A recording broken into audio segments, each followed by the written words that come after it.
ಮಂಡ್ಯದಲ್ಲಿ JDS BJP ಮೈತ್ರಿ ನಾಯಕರು ಸಮಾವೇಶವನ್ನ ಮಾಡ್ತಾ ಇದ್ದಾರೆ. ಈ ಮುಖಾಂತರವಾಗಿ ತಮ್ಮ ಶಕ್ತಿ ಪ್ರದರ್ಶನ ಆಗ್ತಾ ಇದೆ. ಇವತ್ತು ಕಿಸಾನ್ ಸನ್ಮಾನ್ ಯೋಜನೆ ಅಡಿಯಲ್ಲಿ ದುಡ್ಡು ಕೊಡ್ತಾ ಇದೀವಿ. ಚಾಹೆ ಮೀನುಗಾರರು ಇರಬಹುದು, ಸಾಕಷ್ಟು ಸ್ಕೀಮ್ದಲ್ಲಿ ಏನಲ್ಲ ಮೋದಿಜಿಯವರು ಇವತ್ತು ಗ್ಯಾರಂಟಿ ಮುಖಾಂತರ ಗ್ಯಾರಂಟಿ ದುಡ್ಡು ಕೊಡ್ತಾ ಇದ್ದಾರೆ. ಬದಲು 10 साल के कार्यकाल में इस देश में जो 2014 से पहले यहाँ पे सिर्फ 350 मेडिकल कॉलेज थे, आज 750 से ज्यादा मेडिकल कॉलेज है. ये विकास है. ಇವತ್ತು ದೇಶದಲ್ಲಿ 10 ವರ್ಷ ಮೊದಲ ಏನು ಕಾಂಗ್ರೆಸ್ ಆಡಳಿತದಲ್ಲಿ ಇವತ್ತು ಇಡೀ ದೇಶದಲ್ಲಿ 350 ಮೆಡಿಕಲ್ ಕಾಲೇಜ್ ಇದ್ದು, ಆದ್ರೆ ಇವತ್ತು ಮೋದಿಜಿ ಅವರ ಆಡಳಿತದಲ್ಲಿ 10 ವರ್ಷದಲ್ಲಿ 700 ಚಿಲ್ಲರೆ ಏನದಲ್ಲ ಇವತ್ತು ಮೆಡಿಕಲ್ ಕಾಲೇಜ್ಗಳು ದೇಶದಲ್ಲಿ ಆಗಿದಾವ. ಬಂಧುಗಳೇ, 75 एयरपोर्ट थे, आज 150 से ज्यादा एयरपोर्ट. 60 साल में उन्होंने 75 एयरपोर्ट बनाए. मोदी जी ने 10 साल में और 75 एयरपोर्ट बनाए हैं. ये विकास है. ಇಡೀ 60 ವರ್ಷದ ಇತಿಹಾಸದಲ್ಲಿ ಓನ್ಲಿ 75 ಏರ್ಪೋರ್ಟ್ ಆಗಿದ್ದು, ಆದ್ರೆ ಮೋದಿಜಿಯವರು 10 ವರ್ಷದಲ್ಲಿ ಸುಮಾರು ಏನದಲ್ಲ 100ಕ್ಕಿಂತ ಹೆಚ್ಚಿಗೆ ಏರ್ಪೋರ್ಟ್ಗಳು ಇವತ್ತು ಭಾರತ ದೇಶದಲ್ಲಿ ಆಗಿದಾವ. ಬಂಧುಗಳೇ, बीजेपी और जेडीएस का अलायंस असेंबली के पहले होता था, तो आज यहाँ पे डबल इंजन की सरकार होती थी और चीफ मिनिस्टर यहाँ पे बैठे होते थे. ಬಂಧುಗಳೇ, ಇವತ್ತ ಕರ್ನಾಟಕ ರಾಜ್ಯದಲ್ಲಿ ಜೆಡಿಎಸ್ ಮತ್ತು ಬಿಜೆಪಿ ಏನು ಒಂದು ಮೈತ್ರಿ ಆಗಿದೆ. ಇದು ಮೊದಲಾಗಿದ್ರೆ ಖಂಡಿತ ಡಬಲ್ ಇಂಜಿನ್ ಸರ್ಕಾರ ಇವತ್ತು ಕರ್ನಾಟಕದಲ್ಲಿ ಬರ್ತಿತ್ತು ಎಂಬ ನಿಟ್ಟಿನಲ್ಲಿ ನನ್ನ ವಿಶ್ವಾಸ ಇದೆ. अभी देर नहीं है, जो हम सब इस लोकसभा इलेक्शन में ये दिखा देंगे कि जेडीएस और बीजेपी इकट्ठा आने के बाद कर्नाटक में 28 से 28 सीट एनडीए को मिलेंगे. यही ताकत बीजेपी और जेडीएस की रहेगी. ಇವತ್ತು ನಾವೆಲ್ಲರೂ ತೋರಿಸಬೇಕಾಗಿದೆ. ಇವತ್ತು ಜೆಡಿಎಸ್ ಮತ್ತು ಬಿಜೆಪಿ ಮೈತ್ರಿ ಆದ್ಮೇಲೆ ಕರ್ನಾಟಕದ ಅಭಿವೃದ್ಧಿಗೋಸ್ಕರ 28 ಸೀಟು ಗೆಲ್ಲಿಸಿ ಮುಂದಿನ ದಿನಗಳಲ್ಲಿ ಒಂದು ಇತಿಹಾಸ ರಚಿಸಬೇಕಾಗಿದೆ. ಬಂಧುಗಳೇ, कांग्रेस कर्नाटक में कांग्रेस की सरकार यानी करप्शन है. यहाँ एक नहीं 5 सीएम है. एक सीएम इन वेटिंग, एक सुपर सीएम, इस तरह के 5 सीएम कर्नाटक राज्य में ऑपरेट कर रहे हैं. ಬಂಧುಗಳೇ, ಕರ್ನಾಟಕ ರಾಜ್ಯದಲ್ಲಿ ಏನು ಕಾಂಗ್ರೆಸ್ ಸರ್ಕಾರ ನಡೀತಾ ಇದೆ, ಇದು ಭ್ರಷ್ಟಾಚಾರದಲ್ಲಿ ಮುಳುಗಿದೆ. ಇಲ್ಲಿ ಒಂದು ಸಿಎಂ ಇಲ್ಲ, 5 ಸಿಎಂ ಇದಾರ. ಒಬ್ಬರು ಸಿಎಂ ಇದ್ರೆ ಇನ್ನೊಬ್ರು ಸೂಪರ್ ಸಿಎಂ ಇದಾರ. ಹಾಗಾಗಿ ಇಲ್ಲಿ 5 ಸಿಎಂಗಳು ಏನಲ್ಲ ಆಡಳಿತ ಮಾಡ್ತಾ ಇದ್ದಾರೆ. ಬಂಧುಗಳೇ, इसीलिए आपसे मैं कहने के लिए आया हूं, इस लोकसभा चुनाव में फिर एक बार यहाँ पे एनडीए के 28 सीट जिता के मोदी जी को फिर एक बार प्रधानमंत्री करने के लिए आप लोगों का साथ नव भारत निर्माण करने के लिए एनडीए के लिए चाहिए. ಬಂಧುಗಳೇ, ಇವತ್ತು ನಾನು ಇಲ್ಲಿ ಬಂದಿದ್ದೀನಿ. ಮತ್ತೊಂದ್ಸಲ ಮೋದಿಜಿಯವರ ಸರ್ಕಾರ 400 ಕ್ರಾಸ್ ಮಾಡಬೇಕಾಗಿದೆ. ಅದು ಕರ್ನಾಟಕದಲ್ಲಿ 28ಕ್ಕೆ 28 ಸೀಟು ಗೆಲ್ಸ ಮುಖಾಂತರ ತಾವು ಶಕ್ತಿ ಕೊಡಬೇಕು ಎಂಬ ನಿಟ್ಟಿನಲ್ಲಿ ನಾನು ತಮ್ಮ ಹತ್ರ ಕೇಳ್ಕೊತೀನಿ. आप लोग मोदी जी के साथ है क्या? नहीं है तो मेरे साथ में फिर एक बार हाथ उठाओ.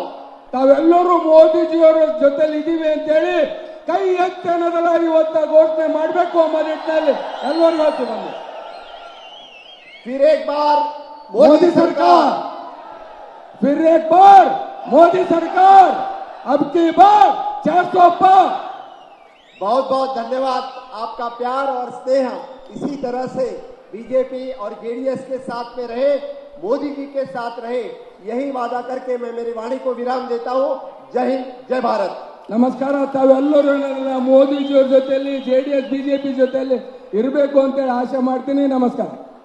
ಬಹಳ ಅದ್ಭುತವಾಗಿ ಮಾತುಗಳನ್ನ ಆಡಿದ್ದಾರೆ ಪ್ರಮೋದ್ ಸಾವಂತ್ ಅವರು. ಅದನ್ನ ಬಹಳ ಅದ್ಭುತವಾಗಿ ಟ್ರಾನ್ಸ್ಲೇಟ್ ಮಾಡಿದ್ದಾರೆ ಬಂಡೆಪ್ಪ ಕಾಶಂಪುರ್ ಅವರು. ಅವ್ರಿಗೊಂದು ಜೋರಾದ ಚಪ್ಪಾಳೆಯ ಮೂಲಕ ಧನ್ಯವಾದಗಳನ್ನ ಇಬ್ಬರಿಗೂ ಅರ್ಪಿಸುತ್ತಾ,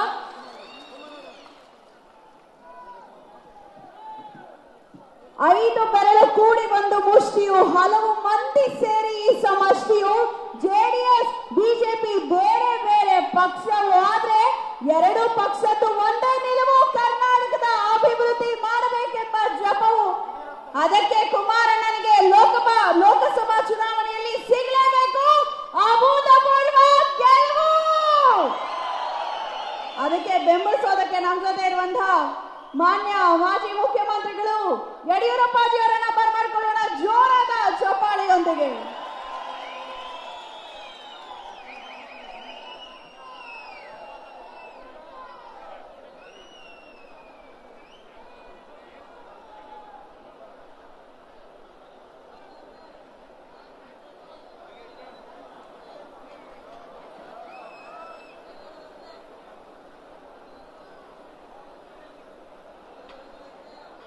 ಗೋವಾ ರಾಜ್ಯದ ಮುಖ್ಯಮಂತ್ರಿಗಳು ನಮ್ಮೆಲ್ಲರ ಆತ್ಮೀಯ ಸ್ನೇಹಿತರು ಆದಂತ ಮಾನ್ಯ ಡಾಕ್ಟರ್ ಪ್ರಮೋದ್ ಸಾವಂತ್ ಅವರೇ, ಮಾಜಿ ಮುಖ್ಯಮಂತ್ರಿಗಳು, ನಿಮ್ಮೆಲ್ಲರ ಆಶೀರ್ವಾದದಿಂದ 1.5-2 ಲಕ್ಷ ಅಂತರದಲ್ಲಿ ಗೆದ್ದು ಸಂಸತ್ ಸದಸ್ಯರಾಗಿರುವಂತ ಮಾನ್ಯ ಶ್ರೀ ಕುಮಾರಸ್ವಾಮಿ ಅವರೇ, ಮಾಜಿ ಸಚಿವರಾದಂತ ನಾರಾಯಣಗೌಡ್ರೆ, ಬಂಡೆಪ್ಪ ಕಾಶಂಪುರ್ ಅವರೇ, ಸಾರಾ ಮಹೇಶ್ ಅವರೇ, ಉಪೇಂದ್ರ ರೆಡ್ಡಿ ಅವರೇ, ಇಂದ್ರೇಶ್ ಅವರೇ, ಡಿ ರಮೇಶ್ ಅವರೇ, MD ಲಕ್ಷ್ಮೀನಾರಾಯಣ ಅವರೇ, ಸುನೀಲ್ ಸುಬ್ರಹ್ಮಣ್ಯ ಅವರೇ, CP ಉಮೇಶ್ ಅವರೇ, ವೇದಿಕೆ ಮೇಲಿರುವಂತ ಉಳಿದೆಲ್ಲ ಮುಖಂಡರೇ, ಸಹಸ್ರ ಸಂಖ್ಯೆಯಲ್ಲಿ ಈ ಉರಿ ಬಿಸಿಲಿನಲ್ಲಿ ಇಲ್ಲಿ ಬಂದು ಸೇರಿರುವಂತ ಆತ್ಮೀಯ ನನ್ನ ಅಣ್ಣ ತಮ್ಮಂದಿರೇ, ತಾಯಂದಿರೇ, ಮಾಧ್ಯಮದ ಸ್ನೇಹಿತರೆ, ನಾನು ತಕ್ಷಣ ಬೆಂಗಳೂರು ಗ್ರಾಮಾಂತರದ ಡಾಕ್ಟರ್ CN ಮಂಜುನಾಥ್ ಅವರೇನೋ ಅಲ್ಲಿ ಲಕ್ಷಾಂತರ ಅಂತರದಲ್ಲಿ ಗೆಲ್ಲೋರಿದ್ದಾರೆ, ಅಲ್ಲಿಗೆ ತಕ್ಷಣ ಹೋಗಬೇಕಾಗಿದೆ. ನಾನು ಕೆಲವೇ ನಿಮಿಷ ಮಾತನಾಡಿ ಇಲ್ಲಿಂದ ಡಾಕ್ಟರ್ CN ಮಂಜುನಾಥ್ ಅವರ ಕ್ಷೇತ್ರಕ್ಕೆ ಹೋಗ್ತಾ ಇದ್ದೇನೆ. ಬಂಧುಗಳೇ, ಇವತ್ತು ಮಾಜಿ ಮುಖ್ಯಮಂತ್ರಿಗಳಾದಂತಹ ಕುಮಾರಸ್ವಾಮಿ ಅವರು ರಾಜ್ಯದ ಯಾವುದೇ ಲೋಕಸಭಾ ಕ್ಷೇತ್ರಕ್ಕೆ ಹೋಗಿ ನಿಂತರೂ ಸಹ ಗೆಲ್ಲಕ್ಕೆ ಸಾಧ್ಯ ಇದೆ. ಆದರೆ ನೀವೆಲ್ಲರೂ ಅಪೇಕ್ಷೆ ಪಟ್ರಿ ಅಂತೇಳಿ ಮಂಡ್ಯ ಜಿಲ್ಲೆಯಿಂದ, ಮಂಡ್ಯ ಜಿಲ್ಲೆ ನನ್ನ ತವರೂರು, ನನ್ನ ಸ್ವಂತ ಊರು ಬೂಕನಕೆರೆ, ಈ ಕ್ಷೇತ್ರದಿಂದ ಅವರು ನಿಲ್ತಾ ಇರುವಂತಹದ್ದು ಅತ್ಯಂತ ಸ್ವಾಗತಾರ್ಹ ಸಂಗತಿ. ನಾನು ನಿಮ್ಮಲ್ಲಿ ಬಹಳ ಹೊತ್ತು ಮಾತಾಡಲ್ಲ, ಕೈ ಜೋಡಿಸಿ ಪ್ರಾರ್ಥನೆ ಮಾಡ್ತೇನೆ. ಸುಮಾರು 70-80 ಸಾವಿರ ಜನ ನೀವೇನು ಸೇರಿದ್ದೀರಾ, ನಿಮ್ಮ ಕುಟುಂಬದವರು, ನಿಮ್ಮ ಸ್ನೇಹಿತರು ಓಟ್ ಕೊಟ್ಟರು ಸಾಕು, ಕುಮಾರಸ್ವಾಮಿ ಅವರು 2 ಲಕ್ಷ ಅಂತರದಲ್ಲಿ ಗೆಲ್ತಾರೆ. ಯಡಿಯೂರಪ್ಪನವರೇ, ಆ ಕೆಲಸವನ್ನು ನಾವು ಪ್ರಾಮಾಣಿಕವಾಗಿ ಮಾಡ್ತೇವೆ, ಮನೆ ಮನೆಗೆ ಹೋಗ್ತೇವೆ. ಇನ್ನು ಕೆಲವೇ ದಿವಸ ಚುನಾವಣೆ ಇರುವಂತಹದ್ದು, ನಾವು ಮನೆ ಮನೆಗೆ ಹೋಗಿ ಕುಮಾರಸ್ವಾಮಿಯನ್ನು ಗೆಲ್ಲಿಸ್ತೇವೆ ಅನ್ನೋದೆಲ್ಲ ಕೈ ಎತ್ತಿ ನೋಡೋಣ. ಬಂಧುಗಳೇ, ಹಣದ ಬಲದಿಂದ, ಹೆಂಡದ ಬಲದಿಂದ, ತೋಳು ಬಲದಿಂದ ಅಧಿಕಾರಕ್ಕೆ ಬರ್ತೇವೆ ಅನ್ನೋ ಭ್ರಮೆಯಲ್ಲಿರುವಂತ ಕಾಂಗ್ರೆಸ್ ಪಕ್ಷಕ್ಕೆ ಪಾಠವನ್ನು ಕಲಿಸಬೇಕಾಗಿದೆ. ನಾನು ನಿಮಗೆ ಭರವಸೆಯನ್ನು ಕೊಡ್ತೇನೆ. ಕುಮಾರಸ್ವಾಮಿ ಅವರು ಸೇರಿ, ಡಾಕ್ಟರ್ CN ಮಂಜುನಾಥ್ ಸೇರಿ 28ಕ್ಕೆ 28 ಲೋಕಸಭಾ ಕ್ಷೇತ್ರ ನಾವು ಗೆಲ್ಲೋರಿದ್ದೇವೆ. ಇದನ್ನ ತಡೆಯೋದಕ್ಕೆ ಯಾವ ಶಕ್ತಿಯಿಂದ ಸಾಧ್ಯ ಇಲ್ಲ. ಬಂಧುಗಳೇ, ಇವತ್ತು ನಾನು ಕಿಸಾನ್ ಸನ್ಮಾನ್ ಯೋಜನೆಯನ್ನು ಜಾರಿಗೆ ತಂದು 6,000 ಕೇಂದ್ರ ಸರ್ಕಾರ ಕೊಟ್ಟರೆ 4,000 ರಾಜ್ಯ ಸರ್ಕಾರದಿಂದ ನಾನು ಕೊಡ್ತಾ ಇದ್ದೆ. ನಾನು ಕೇಳ್ತೇನೆ, ಈ ರಾಜ್ಯದ ಮುಖ್ಯಮಂತ್ರಿಗಳು ಯಾಕೆ 4,000 ಕೊಡೋದನ್ನ ನಿಲ್ಲಿಸಿದ್ರಿ? ಮನೆಯಲ್ಲಿಟ್ಟುವಂತ ಹೆಣ್ಣು ಮಗಳು ಗೌರವದಿಂದ ಸ್ವಾಭಿಮಾನದ ಬಾಳಿ ಬದುಕಬೇಕು ಅಂತ ಹೇಳಿ ಭಾಗ್ಯಲಕ್ಷ್ಮಿ ಯೋಜನೆಯನ್ನು ಜಾರಿಗೆ ತಂದೆ. 15-16 ಕೋಟಿ ಹೆಣ್ಣು ಮಕ್ಕಳಿಗೆ ಸವಲತ್ತಾಗಿದೆ. ಯಾಕೆ ನಿಲ್ಸಿದ್ರಿ ಹೇಳಿ ಈ ರಾಜ್ಯದ ಮುಖ್ಯಮಂತ್ರಿಗಳಿಗೆ ಕೇಳ್ತೇನೆ. ಬಂಧುಗಳೇ, ಇವತ್ತು ನಾಡಿನ ಉದ್ದಗಲಿಕ್ಕೆ, ದೇಶದ ಉದ್ದಗಲಿಕ್ಕೆ ಮೋದಿ ಮೋದಿ ಮೋದಿ ಗಾಳಿ ಬೀಸ್ತಾ ಇದೆ. ಇದನ್ನ ತಡೆಯೋದಕ್ಕೆ ಯಾರಿಂದೂ ಸಾಧ್ಯ ಇಲ್ಲ. ಮಾಜಿ ಪ್ರಧಾನಿ ಮಾನ್ಯ ದೇವೇಗೌಡರು ಈ ವಯಸ್ಸಿನಲ್ಲೂ ಸಹ ರಾಜ್ಯದ ಉದ್ದಗಲಿಕ್ಕೆ ಪ್ರವಾಸ ಮಾಡ್ತಾ ನಮ್ಮೆಲ್ಲ 28 ಲೋಕಸಭಾ ಕ್ಷೇತ್ರಕ್ಕೆ ನಾ ಬರ್ತೇನೆ, ಯಡಿಯೂರಪ್ಪನವರಿನ ಮಾತನ್ನು ಹೇಳ್ತಾರೆ ಅಂತ ಹೇಳಿದ್ರೆ ದೇವೇಗೌಡರಿಗೆ ಇದು ಸಾಧ್ಯ ಆಗೋದು, ಅದು ನಮ್ಮಿಂದ ಸಾಧ್ಯ ಇಲ್ವಾ? ಮಾನ್ಯ ಪ್ರಧಾನಿ ನರೇಂದ್ರ ಮೋದಿ ಅವರು ಕಳೆದ 10 ವರ್ಷದಲ್ಲಿ ಒಂದು ದಿನ ವಿಶ್ರಾಂತಿ ತಗೊಳ್ಳದೇನೆ ಹೋರಾಟ ಮಾಡಿದ್ರು, ಓಡಾಟ ಮಾಡ್ತಾ ಇದ್ದಾರೆ.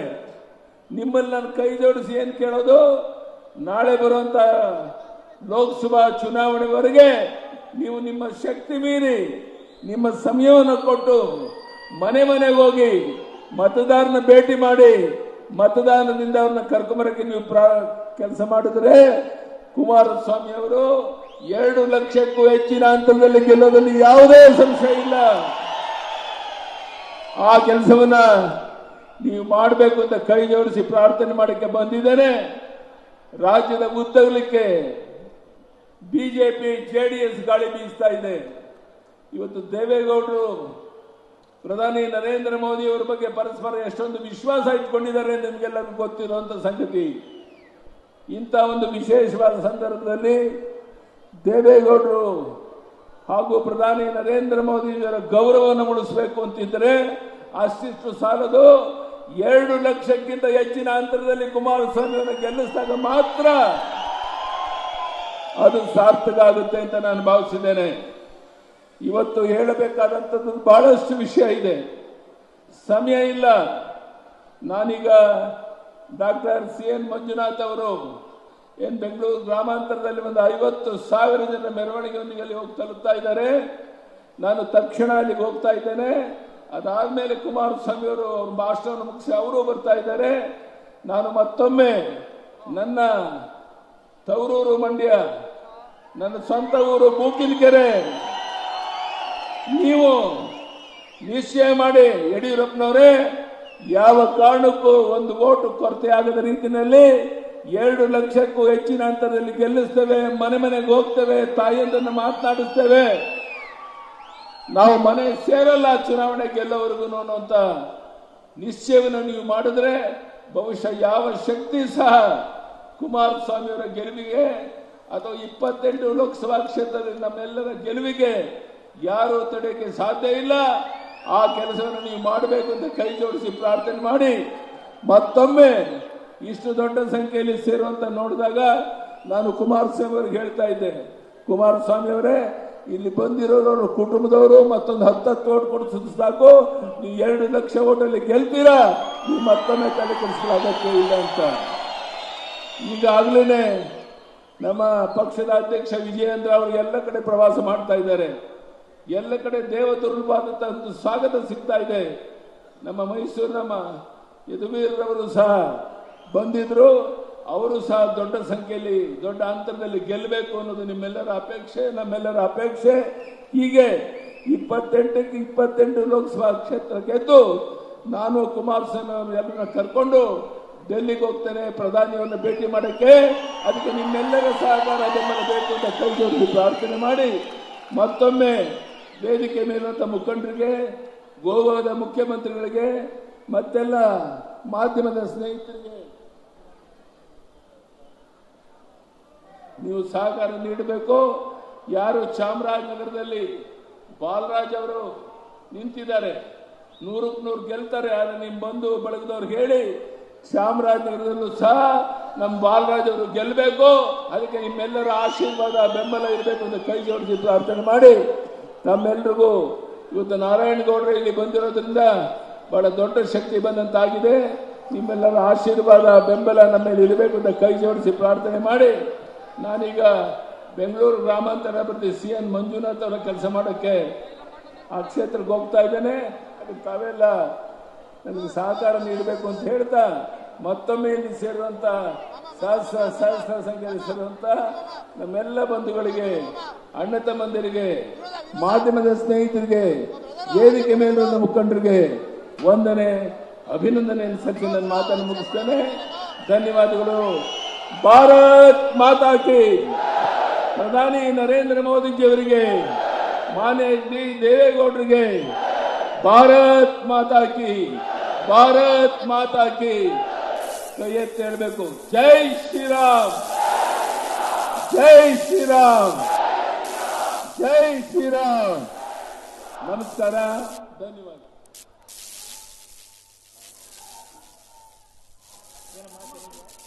ಅಭಿವೃದ್ಧಿಯ ಸಂದೇಶವನ್ನು ಈಗ ತಾನೇ ನಿಮ್ಮನ್ನ ಕುರಿತು ಹೃತ್ಪೂರ್ವಕ ಧನ್ಯವಾದಗಳು. ನಮ್ಮೆಲ್ಲರಿಗೂ ಬೆಂಬಲವನ್ನ ಹೆಚ್ಚುಗೊಳಿಸಿ ಯಡಿಯೂರಪ್ಪಾಜಿಯವರು ಹೇಳ್ತಿದ್ದಾರೆ. ಒಂದು ಜೋರಾದ ಚಪ್ಪಾಳೆ ಬರಲಿ. ಈಗ ನಾವೆಲ್ಲರೂ ಕಾಯ್ತಿರುವಂತಹ ಕ್ಷಣ ಬಂದಿದೆ. ಕುಮಾರಣ್ಣ ಅವರ ನುಡಿಗಳನ್ನ ಕೇಳೋಕ್ಕೂ ಮುನ್ನ ಯಡಿಯೂರಪ್ಪ ಅವರ ಆದಿಯಾಗಿ ಎಲ್ಲರೂ ಹೇಳಿದ್ದಾರೆ, ಎಂತಹ ಒಂದು ಗೆಲುವು ಅಂದ್ರೆ ಎಂತಹ ರೋಚಕ ಗೆಲುವು. ಜಯಬೇರಿ ಇರ್ಬೋದು,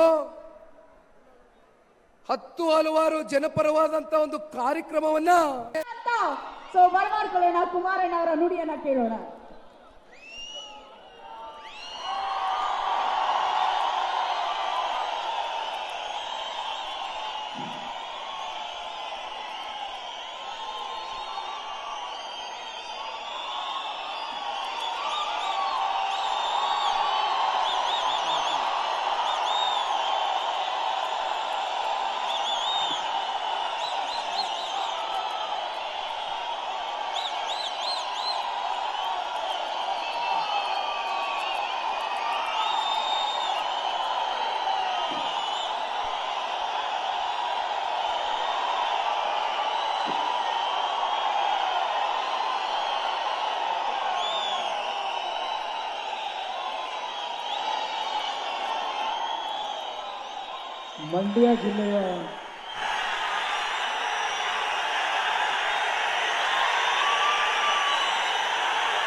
ಮಂಡ್ಯ ಜಿಲ್ಲೆಯ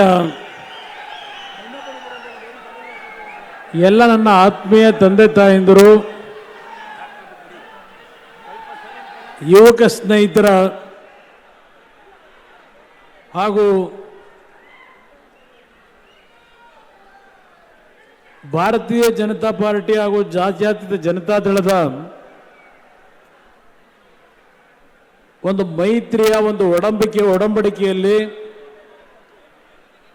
ಎರಡೂ ಪಕ್ಷಗಳ ಕಾರ್ಯಕರ್ತರು ಹಾಗೂ ಎರಡೂ ಪಕ್ಷಗಳ ಮುಖಂಡರುಗಳ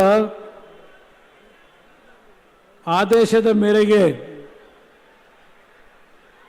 ಇವತ್ತಿನ ದಿನ ಮಂಡ್ಯ ಲೋಕಸಭೆಯ ಚುನಾವಣೆಗೆ ರಾಜ್ಯದ ಮಾಜಿ ಮುಖ್ಯಮಂತ್ರಿಗಳಾಗಿರ್ತಕ್ಕಂಥ ಹಿರಿಯರು ಆಗಿರ್ತಕ್ಕಂಥ ನಾನು ಮತ್ತು ಅವರು ಜೊತೆಗೂಡಿ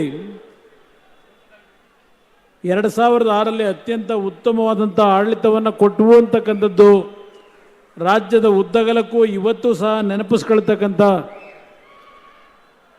ಅವತ್ತಿನ ದಿನಗಳೇನಿದೆ, ಈ ಒಂದು ನಾಮಪತ್ರ ಸಲ್ಲಿಕೆಗೆ ಹಿರಿಯರಾದಂಥ ಯಡಿಯೂರಪ್ಪನವರು ನಾನೇ ಬರಬೇಕು ಅಂತ ಹೇಳಿ ಇವತ್ತಿನ ಕಾರ್ಯಕ್ರಮದಲ್ಲಿ ಭಾಗವಹಿಸಿದರು. ಅದೇ ರೀತಿಯಲ್ಲಿ ಪಕ್ಕದ ಗೋವಾ ರಾಜ್ಯದ ಮುಖ್ಯಮಂತ್ರಿಗಳಾಗಿರ್ತಕ್ಕಂಥ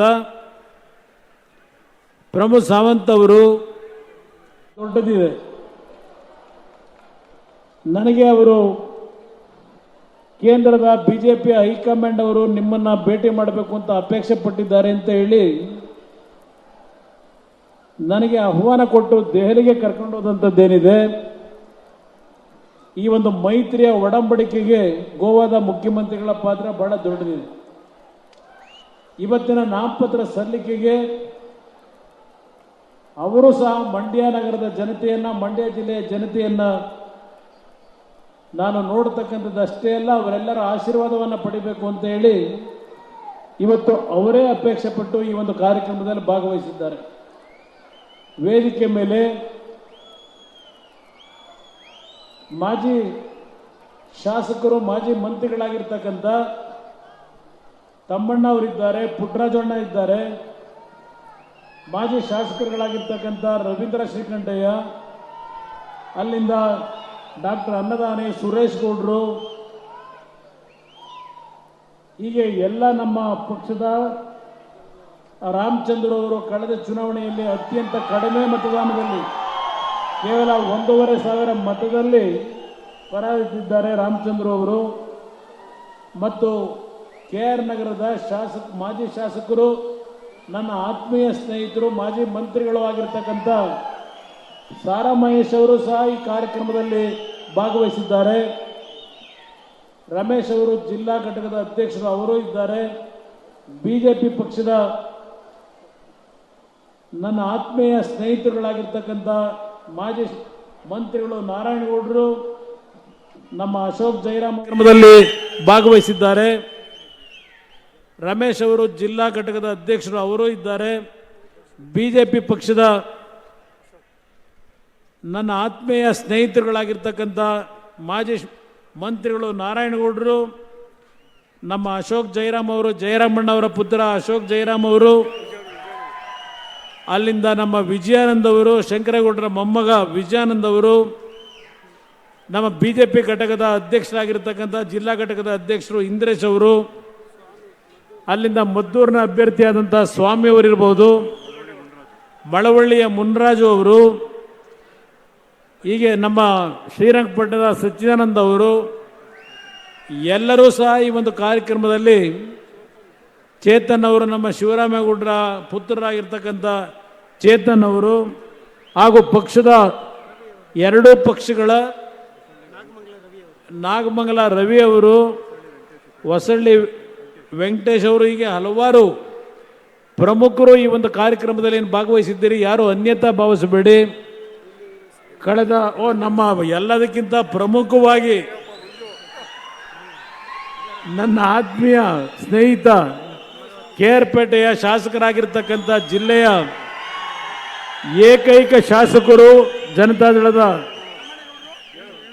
ನಮ್ಮ ಮಂಜಣ್ಣ ಅವರು, ಲೋಕಸಭೆಗೆ ಬಿಜೆಪಿಯಿಂದ ಒಂದು ಬಾರಿ ಉಪಚುನಾವಣೆಯಲ್ಲಿ ಸ್ಪರ್ಧೆ ಮಾಡಿರ್ತಕ್ಕಂಥ ಸಿದ್ದರಾಮೇಗೌಡರು, ಹೀಗೆ ಹಲವಾರು, ಅಮರಾವತಿ ಚಂದ್ರಣ್ಣ ಅವರು ಫೋನ್ ಮಾಡಿದ ತಕ್ಷಣಲೇ ಇಲ್ಲ ನಾನು ಪಕ್ಷಕ್ಕೆ ಸೇರ್ತೇನೆ ಅಂತಕ್ಕಂಥ ತೀರ್ಮಾನ ಮಾಡಿ ಬಂದಿದ್ದಾರೆ. ಅದೇ ರೀತಿಯಲ್ಲಿ ಉಮೇಶು, DCC ಬ್ಯಾಂಕ್ನ ಮಾಜಿ ಅಧ್ಯಕ್ಷರು, ಸಿದ್ದರಾಮೇಗೌಡರು ಅಂದೆ, ಸುನೀಲ್ ಸುಬ್ರಹ್ಮಣ್ಯಂ ಅವರು ಅತ್ಯಂತ ವಿಶೇಷವಾಗಿ ವಿಧಾನ ಪರಿಷತ್ತಿನ ಸದಸ್ಯರೇನಿದ್ದಾರೆ, ಮಾಜಿ ಸದಸ್ಯರು, ನಮ್ಮ ಕೊಡಗು ಭಾಗದ ಇಲ್ಲಿಯ ಉಸ್ತುವಾರಿ ವಹಿಸಿರ್ತಕ್ಕಂಥ ಸುಬ್ರಹ್ಮಣ್ಯ ಅವರು ಏನಿದ್ದಾರೆ, ಅವರೂ ಸಹ ಈ ಸಭೆಯಲ್ಲಿದ್ದಾರೆ. ವೀರಯ್ಯನವರು ವಿಶೇಷವಾಗಿ ಅವರು ಮಂಡ್ಯ ಜಿಲ್ಲೆಯವರೇನೆ MLCಗಳಾಗಿ ಕೆಲಸ ಮಾಡಿದ್ದಾರೆ. ದಲಿತ ಸಮಾಜದ ಮುಖಂಡರು ಏನಿದ್ದಾರೆ, ವೀರಯ್ಯನವರು ಸಹ ಇವತ್ತು ನಾಮಪತ್ರ ಸಲ್ಲಿಕೆ ಕಾರ್ಯಕ್ರಮದಲ್ಲಿ ಭಾಗವಹಿಸಿದ್ದಾರೆ. ಯಾರು ನಮ್ಮ ಹರೀಶ್ ಅವರು, ಹುಣಸೂರಿನ ಶಾಸಕ ಮಿತ್ರರು, ಹರೀಶ್ ಅವರು ಇವತ್ತು ಸಭೆಯಲ್ಲಿದ್ದಾರೆ. ಅಶ್ವಿನ್ ಅವರು ನಮ್ಮ ಟಿ ನರಸೀಪುರದ ಮಾಜಿ ಶಾಸಕರು, ಅಶ್ವಿನ್ ಅವರು ಸಹ ಈ ಕಾರ್ಯಕ್ರಮದಲ್ಲಿ ಭಾಗವಹಿಸಿದ್ದಾರೆ.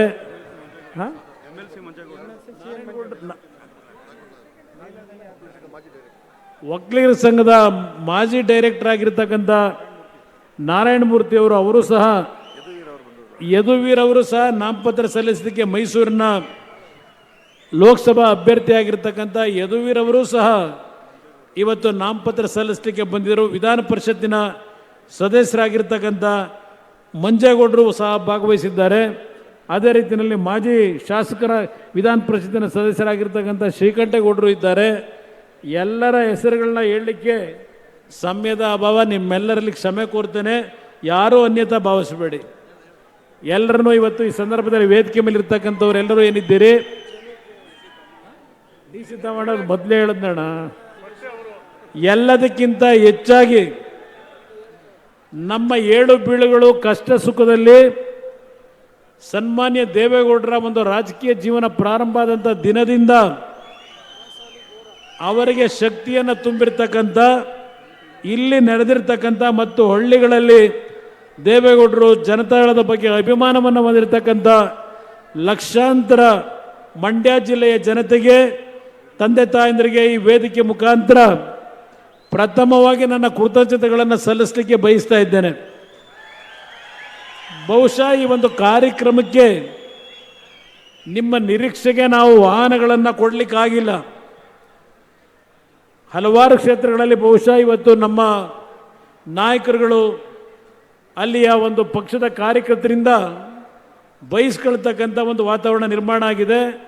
ನಮ್ಮ ಕಾರ್ಯಕರ್ತರುಗಳು, ಹಿತೈಷಿಗಳು, ಅಭಿಮಾನಿಗಳಿಗೆ ಈ ವೇದಿಕೆ ಮುಖಾಂತರ ನೀವು ಈ ಕಾರ್ಯಕ್ರಮದಲ್ಲಿ ಭಾಗವಹಿಸಲಿಕ್ಕೆ ಎಲ್ಲರೂ ಆತುರದಲ್ಲಿದ್ದರೆ ನಿಮ್ಮೆಲ್ಲರಿಗೆ ನಾವು ವಾಹನದ ವ್ಯವಸ್ಥೆಯನ್ನು ಮಾಡಿಕೊಡ್ಲಿಕ್ಕೆ ಆಗದೆ ಈ ಒಂದು ಕಾರ್ಯಕ್ರಮದಲ್ಲಿ ಭಾಗವಹಿಸಲಿಕ್ಕೆ ಆಗದೆ ಇರತಕ್ಕಂಥ ನಮ್ಮ ಕಾರ್ಯಕರ್ತರಿಗೆ ಈ ವೇದಿಕೆ ಮುಖಾಂತರ ಕ್ಷಮೆಯನ್ನು ಕೋರ್ತಾ ಇದ್ದೇನೆ. ಬಹುಶಃ ಸರಿಯಾದ ರೀತಿಯ ವ್ಯವಸ್ಥೆಗಳನ್ನು ಮಾಡಿಕೊಟ್ಟಿದ್ದರೆ ಇವತ್ತು ಒಂದು ಐತಿಹಾಸಿಕವಾದಂಥ ರೀತಿಯಲ್ಲಿ 2-3 ಲಕ್ಷ ಜನತೆ ಇವತ್ತೇ ಬರಲಿಕ್ಕೆ ತಯಾರಾದಂಥದ್ದು ನಾನು ಗಮನಿಸಿದ್ದೇನೆ. ಈಗಾಗಲೇ ಯಡಿಯೂರಪ್ಪನವರು, ನಮ್ಮ ಗೋವಾ ಮುಖ್ಯಮಂತ್ರಿಗಳು ಹಲವಾರು ವಿಷಯಗಳನ್ನು ಚರ್ಚೆ ಮಾಡಿದ್ದಾರೆ. ಗೌರವಾನ್ವಿತ ಹಿರಿಯ ನಾಯಕರಾಗಿರ್ತಕ್ಕಂಥ ಯಡಿಯೂರಪ್ಪನವರು ಏನು ಒಂದು ಮಂಡ್ಯ ಜಿಲ್ಲೆಯ ಏನು ಒಂದು ತವರು ಮನೆ ಅಂತಕ್ಕಂಥ ಒಂದು ಮಾತನ್ನು ಹೇಳಿದ್ದಾರೆ. ಅವರು KR ಪೇಟೆಯ ಬೂಕನಕೆರೆ ಗ್ರಾಮದಲ್ಲಿ ಜನಿಸಿ ಶಿವಮೊಗ್ಗದಲ್ಲಿ ಇವತ್ತು ಅವರ ರಾಜಕೀಯ ಪ್ರಾರಂಭ ಮಾಡುವಂಥದ್ದು. ನಾನು ಹಾಸನ ಜಿಲ್ಲೆಯಲ್ಲಿ ಜನ್ಮ ತಾಳಿದ್ರು. ರಾಮನಗರದ ಜನತೆ ನನಗೆ ರಾಜಕೀಯ ಜನ್ಮ ಕೊಟ್ಟರು.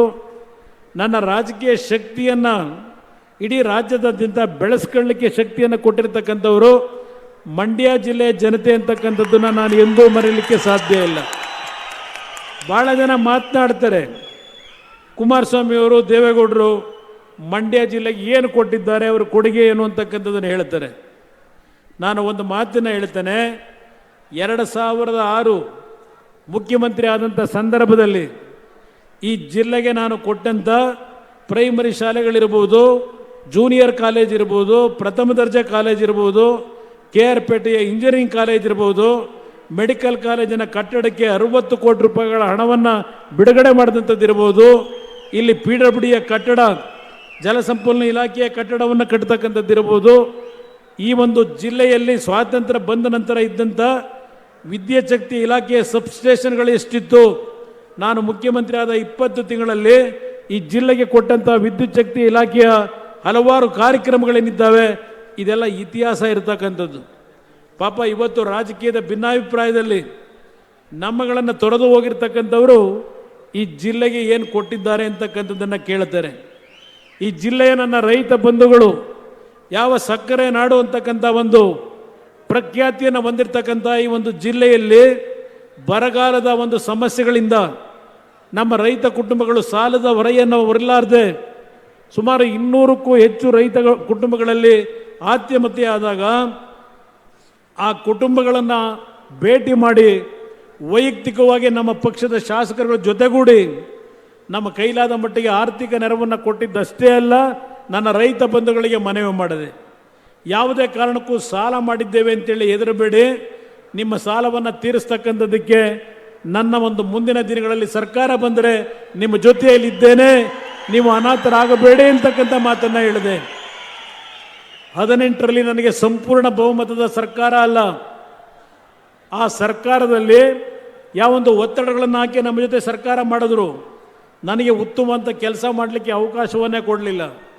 ಅವ್ರು ಹೇಳಿದ್ರು, ಅವತ್ತು ನನಗೆ ಬೆಂಬಲ ಕೊಟ್ಟಂಥ ಸಂದರ್ಭದಲ್ಲಿ ಸನ್ಮಾನ್ಯ ದೇವೇಗೌಡರು ಹೇಳಿದ್ದು, ನನ್ನ ಮಗನ ಆರೋಗ್ಯ ಚೆನ್ನಾಗಿಲ್ಲ, ಅವನ ಆರೋಗ್ಯದ ಸಮಸ್ಯೆ ಇದೆ, ನೀವೇ ಯಾರಾದರೂ ಮಲ್ಲಿಕಾರ್ಜುನ ಖರ್ಗೆ ಅವರು ಯಾರಾದರೂ ನೀವು ಮುಖ್ಯಮಂತ್ರಿ ಆಗಿ ಅಂತಕ್ಕಂಥ ಮಾತನ್ನು ಹೇಳಿದಂಥದ್ದು ಇವತ್ತು ನಾನು ಸ್ಮರಿಸ್ಕೊಳ್ಳಿಕ್ಕೆ ಬಯಸ್ತಾ ಇದ್ದೇನೆ.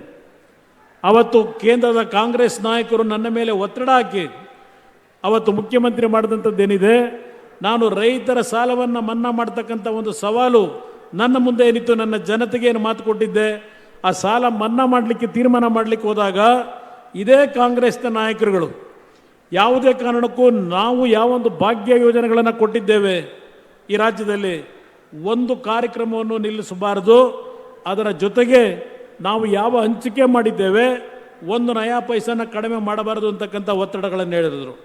ನಾನಾಗ ಒಂದು ಕಾಂಗ್ರೆಸ್ ನಾಯಕರಿಗೆ ಒಂದು ಮಾತು ಹೇಳಿದೆ, ನಾನು ನನ್ನ ರೈತರಿಗೆ ಮಾತು ಕೊಟ್ಟಿದ್ದೇನೆ, ಸಾಲ ಮನ್ನಾ ಮಾಡ್ತಕ್ಕಂಥದ್ದಕ್ಕೆ ನೀವು ನನಗೆ ಅಡಚಣೆ ಮಾಡಬೇಡಿ, ನಿಮ್ಮ ಎಲ್ಲ ಕಾರ್ಯಕ್ರಮಗಳನ್ನು ಮುಂದುವರಿಸ್ತೀನಿ, ನನ್ನ ರೈತರಿಗೆ ಕೊಟ್ಟು ಮಾತು ಉಳಿಸ್ಕೊತೀನಿ ಅಂತಕ್ಕಂಥ ಮಾತನ್ನು ಹೇಳಿ ಅವತ್ತಿನ ದಿನ 25,000 ಕೋಟಿ ರೂಪಾಯಿಗಳನ್ನು ರೈತರ ಸಾಲ ಮನ್ನಾಗೆ ಕೊಟ್ಟಂಥದ್ದೇನಿದೆ, ಮಂಡ್ಯ ಜಿಲ್ಲೆಗೆ ಕುಮಾರಸ್ವಾಮಿ ಕೊಡುಗೆ ಏನು ಅಂತಕ್ಕಂಥದ್ದನ್ನು ಈ ಕಾಂಗ್ರೆಸ್ ನಾಯಕರೇನು ಕೇಳ್ತಾ ಇದ್ದಾರೆ. ಸುಮಾರು 750 ಕೋಟಿ ರೂಪಾಯಿಗಳು ನನ್ನ ರೈತರು ಸಾಲ ಏನು ಮಾಡಿದ್ದೀರಿ ನಿಮ್ಮ ಮನೆಯ ಬಾಗಿಲಿಗೆ ನಿಮ್ಮ ಅಕೌಂಟ್ಗಳಿಗೆ ತಂದು ಕೊಟ್ಟಂಥದ್ದನ್ನು ಇವತ್ತು ನಾನು ಸ್ಮರಿಸ್ಕೊಳ್ಳಿಕ್ಕೆ ಬಯಸ್ತಾ ಇದ್ದೇನೆ. ನನ್ನ ಕರ್ತವ್ಯ, ನನ್ನ ಜನತೆ, ನನ್ನ ರೈತರು ಸಂಕಷ್ಟದಲ್ಲೇನಿದ್ರು ಇವತ್ತು ಈ ರಾಜ್ಯದಲ್ಲಿ ಅವರ ಪರವಾಗಿ ಅವತ್ತು ಇದ್ದಂಥ 14 ತಿಂಗಳ ಅವಧಿಯಲ್ಲಿ ಕಾರ್ಯಕ್ರಮ ಏನು ಕೊಟ್ಟೆ, ಇವತ್ತು ಸಿದ್ದರಾಮಯ್ಯನವರ ಸರ್ಕಾರದಲ್ಲಿ, ಕಾಂಗ್ರೆಸ್ ಸರ್ಕಾರದಲ್ಲಿ ನರೇಂದ್ರ ಮೋದಿ ಅವರನ್ನು ಪ್ರತಿನಿತ್ಯ ಕೇಳ್ತಾ ಇದ್ದಾರೆ. ನಮ್ಮ ತೆರಿಗೆ, ನಮ್ಮ ಹಕ್ಕು, ನಮ್ಮ ಹಣವನ್ನು ಯಾಕೆ ಕೊಡ್ತಾ ಇಲ್ಲ ಅಂತ ಪ್ರಶ್ನೆ ಮಾಡ್ತಾ ಇದ್ದಾರೆ. ನಾನವತ್ತು ನನ್ನ ರೈತರು ಸಾಲ ಮನ್ನಾ ಮಾಡ್ತಕ್ಕಂಥ ನಿರ್ಧಾರ ಮಾಡಿ 25,000 ಕೋಟಿ ಹಣವನ್ನು ಬಿಡುಗಡೆ ಮಾಡಿದಾಗ ಕೇಂದ್ರ ಸರ್ಕಾರದ ಮುಂದೆ ನಾನು ಭಿಕ್ಷೆ ಬೇಡಲಿಲ್ಲ, ಇಲ್ಲ ಕೈ ನೀಡಲಿಲ್ಲ ಅವ್ರ ಮುಂದೆ. ನಮ್ಮ ರಾಜ್ಯದ ಜನತೆ ನೀವು ಕಟ್ಟತಕ್ಕಂಥ ನಿಮ್ಮ ತೆರಿಗೆ ಹಣ, ನಿಮ್ಮ ಹಣವನ್ನು ನಿಮಗೆ ಕೊಡ್ತಕ್ಕಂಥ ಕೆಲಸವನ್ನು ಈ ರಾಜ್ಯದಲ್ಲಿ ಮಾಡ್ತಕ್ಕಂಥದ್ರ ಮುಖಾಂತರ ನನ್ನ ರೈತರನ್ನ ಉಳಿಸ್ಲಿಕ್ಕೆ ಅಲ್ಪ ಸ್ವಲ್ಪ ಮಟ್ಟಿನ ಒಂದು ಕಾಣಿಕೆಯನ್ನು ಈ ನಾಡಿನ ಜನತೆಗೆ ಕೊಟ್ಟಿರ್ತಕ್ಕಂಥವನು, ನನ್ನ ರೈತರ ಬಗ್ಗೆ ಗೌರವ ಇಟ್ಕೊಂಡಿರ್ತಕ್ಕಂಥವನು. ಇವತ್ತು ಕೇಳ್ತಾರೆ ದೇವೇಗೌಡರ ಬಗ್ಗೆ, ಏನು ಈ ನಾಡಿಗೆ ಕೊಟ್ಟಿದ್ದೀರಿ, ನಿಮ್ಮ ಸಾಧನೆ ಏನು ಅಂತಾರೆ. ಇವತ್ತು ಕಾವೇರಿಗೆ ನಿಮ್ಮ ಹೋರಾಟ ಏನು ಅಂತಾರೆ. ನಮ್ಮ ಮುಖ್ಯಮಂತ್ರಿಗಳು ಮೊನ್ನೆ ಹೇಳಿದ್ದಾರೆ, ನನ್ನ ರಕ್ತದ ಕಣಕಣದಲ್ಲೂ ಕನ್ನಡ ಕನ್ನಡ ಅಂತಕ್ಕಂಥದ್ದನ್ನು ಹೇಳಿದ್ದಾರೆ. ನಾನು ಕೇಳ್ತೀನಿ ರಾಜ್ಯದ ಮುಖ್ಯಮಂತ್ರಿಗಳಿಗೆ, ಇಲ್ಲ ನೀರಾವರಿ ಮಂತ್ರಿಗಳಿಗೆ, ಈ ರಾಜ್ಯದ ನೀರಾವರಿ ಯೋಜನೆಗಳಿಗೆ ನೀವು ಕೊಟ್ಟಂಥ ಕೊಡುಗೆ ಏನು? ಇವತ್ತು ಯಾವ ಕೇಂದ್ರ ಸರ್ಕಾರದ ಮುಂದೆ ಟೀಕೆಯನ್ನು ಮಾಡ್ತಾ ಇದ್ದೀರಿ, ಕೇಂದ್ರ ಸರ್ಕಾರ ನಮ್ಮ ರಾಜ್ಯದ ನ್ಯಾಯವನ್ನು ಕೊಡ್ತಾ ಇಲ್ಲ ಅಂತಕ್ಕಂಥ ಮಾತು ಹೇಳ್ತಾ ಇದ್ದೀರಿ. ಸ್ವಾತಂತ್ರ್ಯ ಬಂದ ನಂತರ ಸುಮಾರು 40-45 ವರ್ಷಗಳು ಸುದೀರ್ಘವಾಗಿ 1977ನೇ ಇಸ್ವಿಯವರೆಗೆ ದೇಶದಲ್ಲಿ ಕೇಂದ್ರದಲ್ಲಿ ಕಾಂಗ್ರೆಸ್ ಸರ್ಕಾರದ ಆಡಳಿತ, ಕಾಂಗ್ರೆಸ್ ಸರ್ಕಾರದ ಮುಖ್ಯಮಂತ್ರಿಗಳು, ಪ್ರಧಾನಮಂತ್ರಿಗಳೇ. ಕರ್ನಾಟಕದಲ್ಲಿ 28ಕ್ಕೆ 28 ಲೋಕಸಭಾ ಸದಸ್ಯರು 1952ನೇ ಇಸ್ವಿಯಿಂದ 77ನೇ ಇಸ್ವಿಯವರೆಗೆ ಕಾಂಗ್ರೆಸ್ನಿಂದ 28ಕ್ಕೆ 28 ಲೋಕಸಭಾ ಸದಸ್ಯರನ್ನ ಈ ರಾಜ್ಯದ ಜನತೆ ಕಳಿಸ್ಕೊಟ್ರು. ಕಾಂಗ್ರೆಸ್ 40 ವರ್ಷದಲ್ಲಿ ಈ ರಾಜ್ಯಕ್ಕೆ ಕೊಟ್ಟ ಕೊಡುಗೆ ಏನು? ಕಾವೇರಿ ನೀರಿನ ಉಳಿಸ್ಲಿಕ್ಕೆ ಕಾಂಗ್ರೆಸ್ ನಾಯಕರು ಕೊಟ್ಟ ಕೊಡುಗೆ ಏನು? ಇದನ್ನು ಇವತ್ತು ಸಿದ್ದರಾಮಯ್ಯನವ್ರಿಗೆ ಕೇಳಲಿಕ್ಕೆ ಬಯಸ್ತಾ ಇದ್ದೇನೆ. ಮೇಕೆದಾಟಿನ ಬಗ್ಗೆ ಈಗ ಚರ್ಚೆ ಮಾಡ್ತಾ ಇದ್ದೀರಿ.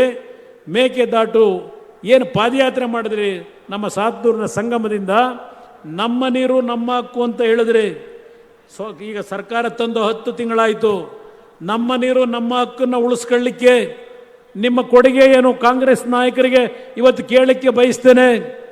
ನಿನ್ನೆ ದಿನ ನಾನು ಶ್ರೀರಂಗಪಟ್ಟಣದ ಕೆಲವು ಹಳ್ಳಿಗಳಲ್ಲಿ ಹೋದಾಗ ಯಾವೊಂದು ಪುಟ್ಟಣ್ಣಯ್ಯನವರ ಏನು ಒಂದು ಸಮಾಧಿಯ ಸ್ಥಳಕ್ಕೆ, ಅಂತ್ಯಕ್ರಿಯೆ ಆದಂಥ ಸಮಾಧಿಯ ಸ್ಥಳಕ್ಕೆ, ಕ್ಯಾತನಹಳ್ಳಿಗೆ ಹೋಗಿ ಅವರ ಸಮಾಧಿಗೆ ನಾನು ಗೌರವವನ್ನು ಸಲ್ಲಿಸಿ ಬರ್ತಕ್ಕಂಥ ಸಂದರ್ಭದಲ್ಲಿ ನಿನ್ನೆ ಸಾಯಂಕಾಲ ನೋಡಿದೆ, ಹೊಲಗಳಲ್ಲಿ ಕಬ್ಬು ಒಣಗಿ ನಿಂತಿದೆ. ಯಾವ ಕಾರಣಕ್ಕೆ ಇವತ್ತು ಈ ಒಂದು ಮಂಡ್ಯ ಜಿಲ್ಲೆ ಸಕ್ಕರೆಯ ನಾಡು ಅಂತಕ್ಕಂಥ ಈ ನಾಡಿನ ಭೂಮಿಯಲ್ಲಿ ಕಬ್ಬು ಒಣಗಲಿಕ್ಕೆ ಯಾರು ಕಾರಣಕರ್ತರು? ಸಿದ್ದರಾಮಯ್ಯನವರೇ, ಯಾರು ಕಾರಣಕರ್ತರು? ಶಿವಕುಮಾರ್ ಅವರೇ ಕೇಳಲಿಕ್ಕೆ ಬಯಸ್ತೇನೆ. ರಾತ್ರಿ ನಾನು KM ದೊಡ್ಡಿನಲ್ಲಿ, ಹನುಮಂತ ನಗರದಲ್ಲಿ ಯಾವ ಜಿ ಮಾದೇಗೌಡರು ಕಾವೇರಿ ನೀರಿಗೋಸ್ಕರವಾಗಿ ಹೋರಾಟ ಮಾಡಿದರು. ಇವತ್ತು ಅವರಿಗೆ ಗೌರವವನ್ನು ಸಲ್ಲಿಸಲಿಕ್ಕೆ, ಅವರ ಸಮಾಧಿಗೆ ನಾನು ಗೌರವ ಸಲ್ಲಿಸಲಿಕ್ಕೆ ನೆನ್ನೆ ಹೋಗಿ ಮದ್ದೂರಿನ ರಸ್ತೆಯಲ್ಲಿ KM ದೊಡ್ಡಿಯಿಂದ ಮಳವಳ್ಳಿ ರಸ್ತೆಯಲ್ಲಿ ಮದ್ದೂರಿಗೆ ಬರಬೇಕಾದರೆ ಆ ಪ್ರಮುಖ ರಸ್ತೆಯಲ್ಲಿ ಕಬ್ಬಿನ ಗದ್ದೆಗಳು ಏನಾಗಿದ್ದಾವೆ? ಕೊನೆಯ ಟೈಲ್ಯಾಂಡ್ ಭಾಗಕ್ಕೆ ಇವತ್ತು ನೀರನ್ನು ಕೊಡಲಿಕ್ಕೆ ನಿಮಗೆ ಯೋಗ್ಯತೆ ಇಲ್ಲ. ಅದೇ ನೀರನ್ನು ತಮಿಳುನಾಡಿಗೆ ಹರಿಸ್ತಾ ಇದ್ದೀರಿ. ತಮಿಳು ಭಾಗಕ್ಕೆ ನೀರನ್ನು ಹರಿಸ್ತಾ ಇರಿ, ತಮಿಳುನಾಡಿಗೆ. ಇದು ನೀವು ಕೊಟ್ಟಿರ್ತಕ್ಕಂಥ ನಮ್ಮ ನೀರು ನಮ್ಮ ಹಕ್ಕು. ಇದು ನೀವು ಕೊಟ್ಟಿರ್ತಕ್ಕಂಥದ್ದು ಮಂಡ್ಯ ಜಿಲ್ಲೆಯ ಜನತೆಗೆ ಕೊಡುಗೆ. ಹಲವಾರು ಭಾಗದಲ್ಲಿ ಇವತ್ತು ಕಬ್ಬು ಒಣಗಿ ನಿಂತಿದೆ. ಈ ಒಂದು ಜಿಲ್ಲೆಯ ಕೃಷಿ ಸಚಿವರಾಗಿ ಪ್ರಥಮ ಬಾರಿಗೆ ಹೇಳ್ತಾರೆ, ಈ ಬಾರಿ ಯಾರು ಭತ್ತ ನಾಟಿ ಮಾಡಬೇಡಿ ಅಂತ ಹೇಳಿ ಘೋಷಣೆ ಮಾಡಿದಂಥ ಯಾರಾದರೂ ಒಬ್ಬ ಕೃಷಿ ಸಚಿವ ಈ ಭಾಗದಲ್ಲಿ ಯಾರಾದರೂ ಬಂದಿದ್ರೆ, ಇವತ್ತಿನ ಈ ಕೃಷಿ ಸಚಿವ ಮಂಡ್ಯ ಜಿಲ್ಲೆಯ ಜನತೆಗೆ, ರೈತರಿಗೆ ಹೇಳ್ತಾರೆ ಭತ್ತ ನಾಟಿ ಮಾಡಬೇಡಿ ಅಂತ ಹೇಳಿ. ಇದು ಇವರು ಕೊಟ್ಟಿರ್ತಕ್ಕಂಥ ಕೊಡುಗೆ ಈ ಒಂದು ಭಾಗದ ಜನತೆಗೆ. ಇವತ್ತು ನಾನು ಒಂದು ಮಾತನ್ನು ಈ ಒಂದು ವೇದಿಕೆ ಮುಖಾಂತರ ಹೇಳ್ತೇನೆ, ನನಗೆ ಇದು ದೇವರ ಸಭೆ, ನನಗೆ ದೇವರ ಸಭೆ. ಇವತ್ತು ನಾನು ಯಾವ ಕಾರಣಕ್ಕೋಸ್ಕರವಾಗಿ BJP ಜೊತೆ ಮೈತ್ರಿಯ ಸಂಬಂಧವನ್ನು ಬೆಳೆಸಿದ್ದೇನೆ, ದಯವಿಟ್ಟು ಈ ನಾಡಿನ ಜನತೆ ಈ ಒಂದು ವೇದಿಕೆ ಮುಖಾಂತರ ನಾನು ಮನವಿ ಮಾಡ್ತೇನೆ. ಈ ನಾಡಿನ ಜನತೆಗೆ ಇವತ್ತು ನಾನು ವೈಯಕ್ತಿಕವಾದ ಸ್ಥಾನಮಾನಗಳಿಗೋಸ್ಕರವಾಗಿ BJP ಜೊತೆ ಈ ಒಂದು ಮೈತ್ರಿಯ ಸಂಬಂಧವನ್ನು ಬೆಳೆಸಿಲ್ಲ. ಇವತ್ತು ಯಾವ ಕರ್ನಾಟಕದ 28 MP ಲೋಕಸಭಾ ಸದಸ್ಯರು ದೆಹಲಿಯಲ್ಲಿ ಮಾತನಾಡೋದಿಲ್ಲ, ಇವತ್ತು ಇವರಿಗೆ ಧ್ವನಿ ಇಲ್ಲ ಅಂತಕ್ಕಂಥ ಮಾತನ್ನು ಈಗಿನ ಕಾಂಗ್ರೆಸ್ ಏನು ಹೇಳ್ತಾ ಇದ್ದೀರಿ? ಅವತ್ತು ಕರ್ನಾಟಕದ ನೀರಾವರಿ ಯೋಜನೆಗಳಿಗೆ 40 ವರ್ಷ ಇದ್ದಂಥ ನಮ್ಮ ಲೋಕಸಭಾ ಸದಸ್ಯರು 28ಕ್ಕೆ 28 ಸ್ಥಾನ ಗೆದ್ದು, ನೀವು ಕೊಟ್ಟ ಕೊಡುಗೆ ಕರ್ನಾಟಕಕ್ಕೆ ಏನಪ್ಪ ಅಂದರೆ, ಆ ಉತ್ತರ ಕರ್ನಾಟಕದ ಅಪ್ಪರ್ ಕೃಷ್ಣ ನೀರಾವರಿ ಯೋಜನೆಗೆ ಅವತ್ತಿನ ಪ್ರಧಾನಮಂತ್ರಿ ಲಾಲ್ ಬಹದ್ದೂರ್ ಶಾಸ್ತ್ರಿ ಅವರು ಬಂದು ಗುದ್ದಲಿ ಪೂಜೆ ಮಾಡಿ ಹೋದಂಥದ್ದನ್ನು ಹೊರತುಪಡಿಸಿ ಒಂದು ಬಿಡುಗಾಸನ್ನು ಇವತ್ತು ಕರ್ನಾಟಕ ರಾಜ್ಯದ ನೀರಾವರಿ ಯೋಜನೆಗಳಿಗೆ ಕೇಂದ್ರ ಸರ್ಕಾರದಿಂದ ಕೊಡಲಿಲ್ಲ. ಇವತ್ತು ನರೇಂದ್ರ ಮೋದಿ ಅವರನ್ನ ಕೇಳ್ತಾ ಇದ್ದೀರಿ, ನಿಮ್ಮ ಕೈಲೇನು ಸಾಧ್ಯವಾಗಿಲ್ಲ. ಈ ಚುನಾವಣೆಯಲ್ಲಿ ಈ ವೇದಿಕೆ ಮುಖಾಂತರ ಮನವಿ ಮಾಡ್ತಕ್ಕಂಥದ್ದು 28ಕ್ಕೆ 28 ಲೋಕಸಭಾ ಸದಸ್ಯರನ್ನ ಇವತ್ತು ಮಂಡ್ಯ ಜಿಲ್ಲೆಯ ಜನತೆ, ನೀವು ನನಗೆ ಹಲವಾರು ಜನ ಹಿರಿಯರು ದೂರವಾಣಿ ಮುಖಾಂತರ ಫೋನ್ ಮಾಡಿ, ನೀನು ಈ ಬಾರಿ ಚುನಾವಣೆಗೆ ಮಂಡ್ಯದಿಂದ ನಿಲ್ಲಲೇಬೇಕು, ಇವತ್ತು ಈ ಜಿಲ್ಲೆಯ ಅಭಿವೃದ್ಧಿ, ಈ ಜಿಲ್ಲೆಗೆ ಹಲವಾರು ನನ್ನ ರೈತರ ಬದುಕನ್ನು ಸರಿಪಡಿಸಲಿಕ್ಕೆ ಈ ಬಾರಿ ನೀನೇ ನಿಲ್ಲಬೇಕು ಅಂತಕ್ಕಂಥ ದೂರವಾಣಿ ಮುಖಾಂತರ ಹಲವಾರು ಹಿರಿಯರ ಒಂದು ಒತ್ತಡ ಏನಿದೆ, ಒಂದು ಮಾತನ್ನು ಹೇಳಿದ್ರು. ದಯವಿಟ್ಟು ಈ ಭಾಗದ ಜನ ಇವತ್ತು ನೀನು ಬರಬೇಕು ಅಂತ ಇದ್ದಾರೆ. ಈ ಚುನಾವಣೆಯಲ್ಲಿ ನೀನೇನಾದರೂ ಸೋತರೆ ಸಂಜಯ್ ಥಿಯೇಟರ್ ಸರ್ಕಲ್ನಲ್ಲಿ ನೇಣಿಗೆ ಶರಣಾಗ್ತೀವಿ, ನಿಮಗೆ ಅನ್ಯಾಯ ಮಾಡಲ್ಲ, ಈ ಚುನಾವಣೆಗೆ ನಿಲ್ಲಿ ಅಂತಕ್ಕಂಥ ಮಾತು ಹೇಳಿದ್ರು. ಇವತ್ತು ಆ ಹಿನ್ನೆಲೆಯಲ್ಲಿ ಇವತ್ತು ಈ ಜಿಲ್ಲೆಯಲ್ಲಿ ನಾನು ಚುನಾವಣೆಗೆ ಬಂದಿರತಕ್ಕಂಥದ್ದು ನನ್ನ ವೈಯಕ್ತಿಕ ಸ್ವಾರ್ಥಕ್ಕಲ್ಲ, ನನ್ನ ನಾಡಿನಿಗೆ ಆಗಿರ್ತಕ್ಕಂಥ ನೀರಾವರಿಯ ಯೋಜನೆಗಳಲ್ಲಿ ಅನ್ಯಾಯ ಸ್ವಾತಂತ್ರ್ಯ ಪೂರ್ವದಿಂದ ನಮ್ಮ ಈ ಭಾಗದ ಜನತೆ ಹೋರಾಟ ಮಾಡ್ತಾ ಇದ್ದೀರಿ. ಇವತ್ತು ಬಹುಶಃ ಆರಂಗಿ ಜಲಾಶಯ ಮತ್ತು ಹೇಮಾವತಿ ಜಲಾಶಯ 1962 ನಮ್ಮ ಈಗಿನ ಯುವಕರಿಗೆ ಮನವಿ ಮಾಡ್ತೇನೆ, ಅವತ್ತು ದೇವೇಗೌಡರು ಪ್ರಥಮ ಬಾರಿಗೆ ಯಾವ ಒಂದು ವಿಧಾನಸಭೆಗೆ ಪ್ರವೇಶ ಮಾಡ್ತಾರೆ, ತಮಿಳುನಾಡಿನ ಒಂದು ಅಲ್ಲಿಯ ಒಂದು ನಮ್ಮ ನಾಡಿಗೆ ಯಾವ ಒಂದು ಅನ್ಯಾಯ ಮಾಡ್ತಾ ಇದ್ದಾರೆ ಅದರ ವಿರುದ್ಧ ಧ್ವನಿ ಎತ್ತಿ ದೇವೇಗೌಡರು ಒಂದು ಖಾಸಗಿ ನಿರ್ಣಯವನ್ನು ಮಂಡನೆ ಮಾಡಿ ನೀರಾವರಿ ಯೋಜನೆಗಳಿಗೆ ಚಾಲನೆ ಕೊಡ್ತಕ್ಕಂಥ ಧ್ವನಿಯಾಗಿ ಏನು ಕೆಲಸ ಮಾಡಿದ್ರು. ಹೇಮಾವತಿ ಜಲಾಶಯ ನಿರ್ಮಾಣ ಆಯಿತು. ಹೇಮಾವತಿ ಜಲಾಶಯ ನಿರ್ಮಾಣ ಆಗಿದ್ದರಿಂದ ಇಲ್ಲಿ ಬಂದಿರತಕ್ಕಂಥ ನನ್ನ KR ಪೇಟೆಯ ತಂದೆ ತಾಯಂದರು, ಅಲ್ಲಿಂದ ನಮ್ಮ ಪಾಂಡುಪುರ ಭಾಗದ ತಂದೆ ತಾಯಂದರು, ನಾಗಮಂಗಲ ಭಾಗದ ತಂದೆ ತಾಯಂದರಿಗೆ ದೇವೇಗೌಡರು ನೀರಾವರಿಯ ಕೊಡುಗೆ ಕೊಟ್ಟಿಲ್ವಾ? ನಿಮಗೆ ನಿಮ್ಮ ಬದುಕಿಗೆ ಒಂದು ಅವಕಾಶವನ್ನು ಕಲ್ಪಿಸಲಿಕ್ಕೆ ಹೇಮಾವತಿ ಜಲಾಶಯವನ್ನು ನಿರ್ಮಾಣ ಮಾಡಬೇಕು ಅಂತ ಹೇಳಿ ಅವರ ಒಂದು ಹೋರಾಟದ ಪ್ರತಿಫಲ ಇವತ್ತು ಹೇಮಾವತಿ ಜಲಾಶಯ ನಿರ್ಮಾಣ ಆಗಿದ್ದರಿಂದ KR ಪೇಟೆ ಭಾಗ ಇರ್ಬೋದು, ನಾಗಮಂಗಲ ಭಾಗ ಇರ್ಬೋದು, ಇವತ್ತು ನಿಮಗೆ ಕುಡಿಯೋ ನೀರು ದೊರಕಿದೆ. ಇವತ್ತು ಪಾಂಡುಪುರದ ಕೆಲವು ಭಾಗದಲ್ಲಿ, ಬಸರಾಳ ಭಾಗದಲ್ಲೂ ಇವತ್ತು ಹೇಮಾವತಿ ನೀರು ಹರಿಯುತ್ತಾ ಇದೆ. ಇದು ದೇವೇಗೌಡರ ಕೊಡುಗೆ ಅಲ್ವಾ? ಏನು ಮಾಡಿದ್ದೀರಿ ದೇವೇಗೌಡರೇ ಅಂತ ಪ್ರಶ್ನೆ ಮಾಡ್ತಾರೆ. ಸಿದ್ದರಾಮಣ್ಣ ಅವರೇ, ನೀವೇನು ಕೊಟ್ಟಿದ್ದೀರಿ ಈ ಜಿಲ್ಲೆಗೆ? ದಯವಿಟ್ಟು ಹೇಳ್ತೀರಾ? ಶಿವಕುಮಾರ್ ಅವರೇ, ನನ್ನ ಸಹೋದರ ಅಲ್ಲಿ ನಮ್ಮ ರಾಮನಗರ ಜಿಲ್ಲೆ, ನನ್ನನ್ನು ಬೆಳೆಸಿರ್ತಕ್ಕಂಥ ಜಿಲ್ಲೆಯಲ್ಲಿ ನೀವೇನು ಕೊಟ್ರಿ ಈ ಭಾಗದ ಜನತೆಗೆ? ಅದೇನೋ ಹೇಳ್ತಾರೆ, 8 ಜನ ಒಕ್ಕಲಿಗರಿಗೆ ಟಿಕೆಟ್ ಕೊಟ್ಟವರಂತೀಗ, 8 ಜನ ಒಕ್ಕಲಿಗರಿಗೆ. ಅಲ್ಲೆಲ್ಲೋ ಮೈಸೂರು ಒಕ್ಕಲಿಗ ಅಂತೇಳಿ ಏನು ಹೇಳ್ತಾರೆ, ಅದು ಒಂದು ಕಾಂಟ್ರವರ್ಸಿ ಮಾಡ್ಕೊಂಡು ಕೂತಿದ್ದಾರೆ. ಇಲ್ಲಿ ಜಾತಿಯ ರಾಜಕಾರಣದ ಮುಖಾಂತರ ನೀವು ನಿಮ್ಮ ಸ್ಥಾನವನ್ನು ಭದ್ರ ಮಾಡ್ಕೋಬೇಕು ಅಂತ ಏನು ಹೊರಟಿದ್ದೀರಿ? ನಮ್ಮ ಒಂದು ಹೋರಾಟ ಇರ್ತಕ್ಕಂಥದ್ದು ನಮ್ಮ ಸ್ಥಾನವನ್ನು ಭದ್ರ ಮಾಡ್ಕೊಳ್ಳೋದಕ್ಕಿಂತ ಹೆಚ್ಚಾಗಿ ಈ ನಾಡಿನ ಜನತೆಯ ಬದುಕನ್ನು ಸರಿಪಡಿಸಬೇಕು ಅಂತಕ್ಕಂಥದ್ದು ನಮ್ಮ ಹೋರಾಟ. ನಿಮ್ಮ ಹೋರಾಟ ಏನು? ಶಿವಕುಮಾರ್ ಅವರೇ ಕೇಳಲಿಕ್ಕೆ ಬಯಸ್ತೀನಿ. ಪೇಪರು ಪೆನ್ನು ಕೇಳಿದ್ರಿ ಕಳೆದ ಚುನಾವಣೆಯಲ್ಲಿ, ಈ ನಾಡಿನ ಪುಣ್ಯಾತ್ಮ ತಂದೆ ತಾಯಂದ್ರು ಕೊಟ್ಟಿದ್ದಾರೆ. ಈ ಭಾಗದ ಜನ ಪೇಪರು ಪೆನ್ ನಿಮಗೆ ಕೊಟ್ಟಿದ್ದಾರೆ. ಪೇಪರು ಪೆನ್ನನ್ನು ಈ ಒಂದು ಕಾವೇರಿ ನೀರನ್ನು ಉಳಿಸ್ಲಿಕ್ಕೆ ಉಪಯೋಗ ಮಾಡಿದ್ರು. ಬೆಂಗಳೂರು ನಗರದಲ್ಲಿ ಯಾವ ದೊಡ್ಡ ದೊಡ್ಡ ಕಟ್ಟಡ ಕಟ್ತಾ ಇದ್ದಾರೆ ಅವರಿಗೆ ಚದುರಕ್ಕೆ 100 ರೂಪಾಯಿ ಫಿಕ್ಸ್ ಮಾಡ್ಕೊಂಡು ಹಗಲು ತೋರಣೆ ಮಾಡ್ತಕ್ಕಂಥ ಕೆಲಸ ಮಾಡ್ಕೊಂಡು ಹೊರಟಿದ್ದಾರಲ್ಲ, ಅದಕ್ಕೆ ಈ ಪುಣ್ಯಾತ್ಮ ತಂದೆ ತಾಯಂದರು ನಿಮಗೆ ಪೇಪರ್ ಪೆನ್ನು ಕೊಟ್ಟಿದ್ದಾರೆ. ಶಿವಕುಮಾರ್ ಅವರೇ, ಕೇಳಲಿಕ್ಕೆ ಬಯಸ್ತೀನಿ, ನಮ್ಮ ಕೊಡುಗೆ ಬಗ್ಗೆ ಕೇಳ್ತೀರಿ. ರಾಮನಗರ ಜಿಲ್ಲೆ ಯಾವ ಪರಿಸ್ಥಿತಿನಲ್ಲಿತ್ತು?